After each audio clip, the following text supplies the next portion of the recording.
Hello, this is Deborah with Black Education TV. Here we go again, family. Here we go again. Okay, I'm just going to read this article really quick, and I'm going to have very few words to say about this because I have a lot to do today, and this stuff is just coming in so fast that it's unbelievable, unbelievable. But I'm going to ask a question to the person, in which, of course, there is no response. But what were you even doing there? That's my question. Why were you there? Okay. This article is on yourweb.com. Okay. And it says the murder of a black Kansas woman by a white man is being investigated as a hate crime. Let me read this article, family. It says the killing of a black woman by a white man in Shawnee, Kansas is being investigated by the FBI as a possible hate crime. The black woman, Meshawn Cooper, 43, of Kansas City, was found dead July 14th inside of a residence in the 11400 block of 69th Street in Shawnee, about a week after she was reported missing. The white man, Ronald Lee Kidwell, 47, who lives at the home, is charged in Johnson County District Court with second-degree murder in Cooper's death. Two family members and a neighbor who spoke to the Kansas City Star described Kidwell as a white supremacist who had assaulted black people in the past. The FBI said it is cooperating in the investigation with local law enforcement agencies. Interestingly, unlike federal law, Kansas does not have a specific hate crime statute. Ain't that something? The Star says that according to documents released Monday in Johnson County District Court, Kidwell allegedly told police he killed Cooper after she threatened to tell people he was HIV positive. Kidwell told police that the killing was not premeditated. He told detectives that he punched Cooper multiple times and stabbed her in the neck with a knife that he wrestled away from her.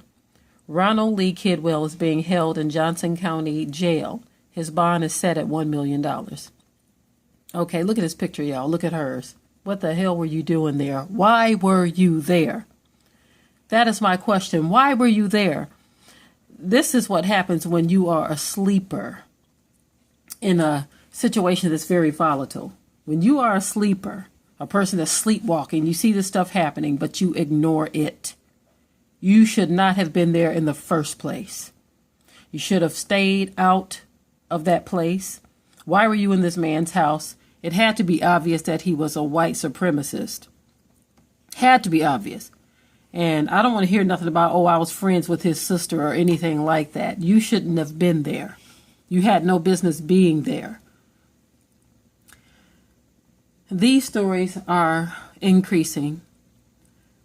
They've always happened. They've always been going on, but we're starting to see more and more of it because with the age of the internet, news is spreading like wildfire. I just did a message on judgment, okay? The scripture says that judgment begins with the house of Yah, but it is taking off and spreading worldwide to all nations. But for those of our people who just don't get it, the scripture says, come ye out from among them and be ye separate. Anyone who is not serving the Most High Yah, you don't need to be in their presence. I don't care what color they are either. Because even among our own people, there are some wicked people in the so-called black community that you don't need to deal with. They should be treated just like we treat these people who are doing these things to us because they are very dangerous. We need to start dotting all of our I's and crossing all of our T's and stop playing these games. We are living among people in this world who do not fear the Most High, people who are wicked and rotten to the core, and you don't need to have anything to do with them. This is why the scripture says, come ye out from among them and be ye separate. A person with an unrighteous, wicked, devilish heart, whether you're black, white, Chinese, Latino, I don't care what you are, you don't need to be hanging around that kind of person and trying to make sense of it because, I grew up with this person, or this is my friend, or this is my brother or my cousin. I don't care if they are family members. If these people are wicked, you don't need to have anything to do with them. But as it relates to these people, these white supremacists and these people who continuously do things to us and have done for a very long time, why were you even in his house? You can look at this man and tell that something is going on. Look at his eyes. They look dead. There's nothing there. Wickedness is permeating even through his eyes. The eyes are the mirror to the soul. You couldn't look in there and discern something was going on with this man. You shouldn't have been there. Now, I do feel for you in your demise. I do feel for this sister in her demise.